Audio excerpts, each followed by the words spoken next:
আসসালামু আলাইকুম everyone, welcome back to my channel. আশা করি সবাই অনেক অনেক ভালো আছেন। আমরাও আলহামদুলিল্লাহ ভালো আছি। নতুন আরেকটা ভিডিও নিয়ে চলে আসলাম আপনাদের মাঝে। আশা করি আমার আজকের ভিডিওটা ভালো লাগবে, আর ভালো লাগলে লাইক কমেন্ট শেয়ার করুন ফ্যামিলি এবং ফ্রেন্ডের সাথে। চলুন তাহলে আর দেরি না করে দেখে আসা যাক আমাদের ভিডিওতে কী আছে। তবে আমাদের ভিডিওটা দেখতে হলে পুরো ভিডিওটা শুরু থেকে শেষ পর্যন্ত দেখতে থাকুন আমি কি করতেছি। আর আজকে ছিল শবে বরাতের দিন, তো আমি সকাল থেকে রাত পর্যন্ত কি করব সবগুলো আপনাদের সাথে শেয়ার করব। তো আমার সাথে থাকুন আর দেখতে থাকুন। এখন হলো সকালবেলা, তো আমি নামাজ পড়ে কোরআন পড়ে নিয়েছি। আর আমি সব সময় এরকম যে ড্রয়িং রুমে আসি, এসে পুরা সকালটা একটু দেখি। আসলে বাইরে ওরকম যাওয়া হয় না, বারান্দা থেকেই দেখি। আর গাছগুলা দেখি, বারান্দায় কিছু গাছ লাগিয়েছি, সেগুলোতে একটু পানি দিয়ে একটু দেখি, এরকম করি আর কি। বাচ্চারা তখনও তো ঘুমাই থাকে। তো এই যে সকালবেলা দেখতে পাচ্ছেন আমার বারান্দায় পুঁইশাক লাগিয়েছিলাম, সেখানে মাশাআল্লাহ অনেক অনেক ফুল এসেছে। আর এই ফুলটা এখানে কিনতে পাওয়া যায় না, তাই চেষ্টা করি যে এখানে একটু লাগাইয়ে খাওয়ার জন্য। তো বিভিন্নভাবে বিভিন্ন রকম করে লাগানো হয়। তো এবার মাছা দিয়ে লাগিয়েছি, তো মাশাআল্লাহ আলহামদুলিল্লাহ অনেক অনেক হয়েছে। আর এই যে নিচে টবে লাগিয়েছি ধনিয়া পাতা, এই পাশে আছে পেঁয়াজ গাছ, আরও টুকিটাকি এটা ওটা গাছ আছে। তো আমার মতো যাদের এরকম বারান্দা আছে সুন্দর, এটা ওটা লাগাইতে পারেন। আর নিজের গাছে লাগাইয়ে তুলে খাওয়া বা একজনকে দেওয়াটা অন্যরকম মজা। তো সব কিছু শেষ করে আমি রান্নাঘরে চলে আসলাম এখন সকালবেলা। তো আমি ছোলার ডালের হালুয়া বানাবো। তো 1 কাপ আমি এখানে এখন ভিজাবো। একটা বড় বোলের মধ্যে আমি পানি নিয়ে নিয়েছি, আর সেখানে 1 কাপ ছোলার ডাল দিয়ে আমি এটা ভিজায় রেখে দিব। তারপরে আমি সন্ধ্যার দিকে এটা বানাই নিব। আর তার মধ্যে আমি বাকি কাজগুলো সেরে নিব, কারণ এই কাজটা একটু শেষের দিকে করলেই ভালো হয়। তো আমি সকালবেলা কি খাই সেগুলো আপনাদের সাথে শেয়ার করছি। প্রথমে আমি লেবুটা কেটে লেবুর রসটা নিয়ে তারপরে হালকা কুসুম গরম পানিতে এটা দিয়ে আমি আর আমার সাহেব খেয়ে নেব। আর এটা আমি প্রতিদিনে খাই, মাঝে মাঝে শেয়ার করি যাতে আপনাদের একটু হলেও উপকার হয়। অনেকে খায় আবার অনেকে খায় না। আমি যেরকম মাঝে মাঝে আলসি করি, এরকম আলসেমি করবেন না, রেগুলারই খেয়ে যাবেন। তবে এটাতে আসলে অনেক উপকার আছে। এই কাজটা আসলে মাঝে মধ্যে মিস হয় বলতে, আর দেখা যায় আমি যদি অসুস্থ হই তাহলে মিস হয়, তাছাড়া মিস হয় না, রেগুলারই খাওয়া হয়। তো আপনারা সবাই এরকম করে খাবেন, দেখবেন যে সুস্থ থাকবেন, আল্লাহ পাক সুস্থ রাখবে সবাইকে। তো এটা করে আমি চলে যাব। আমি কিছু কুকারের জিনিস কিনেছিলাম আগে, তো সেগুলো আজকে খুলবো আর সেটাতে আজকে রান্না বান্না করব আমি।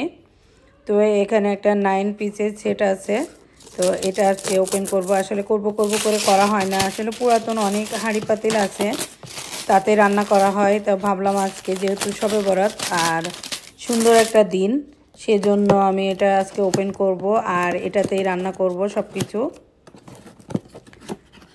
তো আমার কাছে ভালো লেগেছে, যদি আপনাদের কারো কাছে এরকম ভালো লাগে তো দেখতে পারেন। আর পাতিলগুলো কিন্তু খুবই সুন্দর। আর এগুলো হলো ইন্ডাকশন কুকার এখন আমার কাছে বেশি ভালো লাগে, কারণ গ্যাসের চুলায় আমি রান্না করি খুবই কম, ইন্ডাকশন কুকারেই রান্না করি। আর আমি কারেন্টে রান্না করতেও আমার কাছে এখন অনেক বেশি ভালো লাগে, আগে ভালো লাগতো না, এখন আস্তে আস্তে দেখা যায় যে অভ্যাস হয়ে গেছে। তো হাঁড়িগুলো আমার খুবই পছন্দ হয়েছে, এজন্য কিনে ফেলেছি।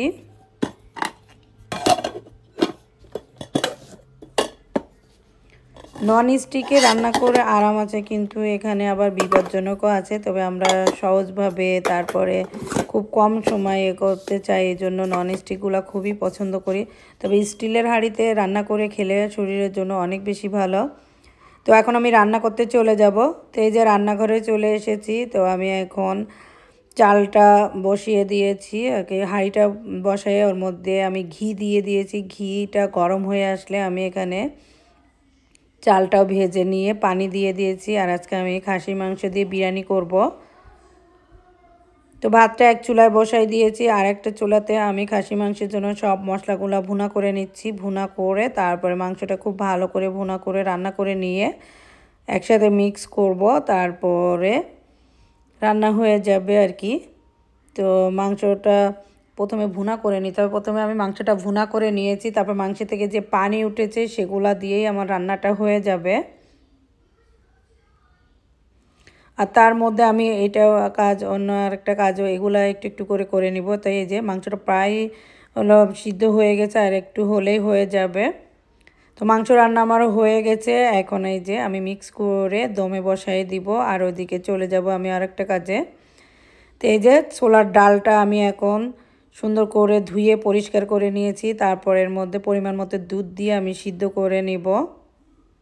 তো সিদ্ধ করা হয়ে গেছে, ঠান্ডাও হয়ে গেছে, দেখতে পাচ্ছেন। আর আমি একটা দেখায়ও দিচ্ছি, এই যে একদম পারফেক্ট হয়েছে। এটাকে আমি এখন ব্লেন্ডারে ব্লেন্ড করে নিব। তো ব্লেন্ড করে নিয়েছি, আর একটু পাতলা আছে সেজন্য একটু ঘন করে নিচ্ছি। তারপরে আমি এটাকে রান্না করব আবার ঘিয়ে।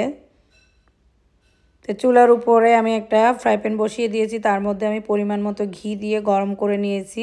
নিয়ে এবার সেই ডালের ব্যাটারটা আমি এর মধ্যে ঢেলে দিয়েছি। ঢেলে আমি অনবরত নাড়তে থাকবো, তা না হলে নিচে লেগে গেলে কিন্তু একদমই ভালো লাগবে না, আর পোড়া লেগে গেলে কিন্তু কোনো খাবারের আসলে মজাই থাকে না।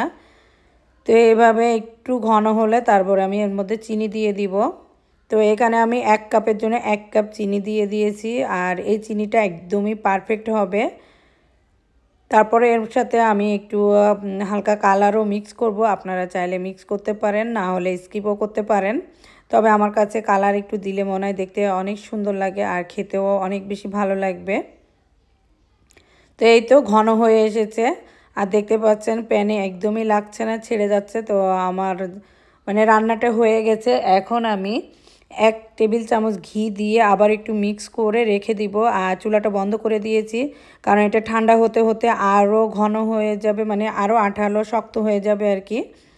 তো এটা রেডি হয়ে গেছে। এখন আমি একটা ছাঁচের সাহায্যে এই বরফিগুলো বানিয়ে নিচ্ছি। আবার আপনারা চাইলে এরকমও রাখতে পারেন, কেটে কেটে খেতে পারেন চামিচ দিয়ে। তবে আমি ফুলের একটা শেপ দিয়ে নিচ্ছি, দিলে এটা দেখতেও সুন্দর দেখা যাবে, আর একটা মানুষ আসলে মানে গেস্ট আসলে দিতেও কিন্তু অনেক বেশি ভালো লাগবে। তো এভাবে আমি সবগুলা বানাই নিব। তো এই যে আমি সবগুলা বানিয়ে নিয়েছি। এখানে আমি 1 কাপে 20 পিস বানিয়ে নিয়েছি।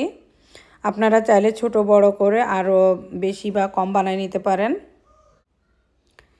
এরপরে আমি চালের রুটি বানাবো। তো এখানে একটা হাঁড়ির মধ্যে আমি 2 কাপ পরিমাণ পানি দিয়ে দিয়েছি, আর পানিটা ভিতরে আমি লবণ দিয়ে দিয়েছি পরিমাণ মতো, আর এটা ফুটে উঠে গেছে। তারপরে আমি এখানে 2 কাপ চালের গুঁড়ি দিয়ে দিয়েছি, দিয়ে এই যে আটাটা ধরে নিয়েছি। তারপরে এই যে এখন আমি একটা বড় স্টিলের থালের মধ্যে ঢেলে নিয়েছি। এটাকে খুব ভালো করে মথে নিতে হবে, আর এই আটাটা যত ভালো করে মথে নেওয়া যাবে রুটিগুলো ঠিক ততটাই সুন্দর হবে।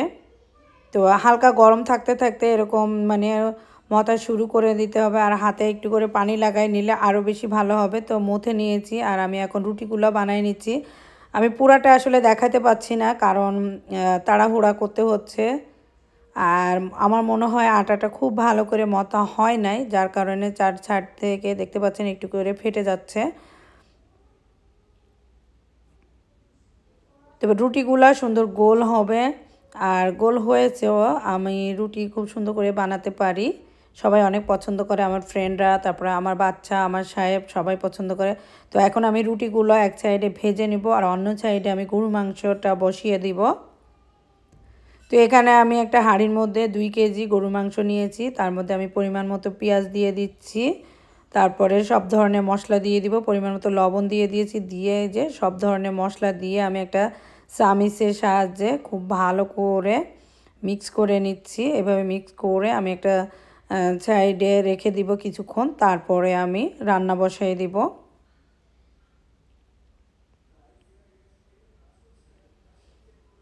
তো ঢাকনা দিয়ে ঢেকে যে রেখে দিয়েছি। তারপরে আমি প্রায় আধা ঘন্টা পরে এখন রান্না বসিয়ে দিয়েছি। এইদিকে গরু মাংসটা রান্না হচ্ছে, আর ওইদিকে আমি চালের আটা রুটিটা বানিয়ে নিচ্ছি।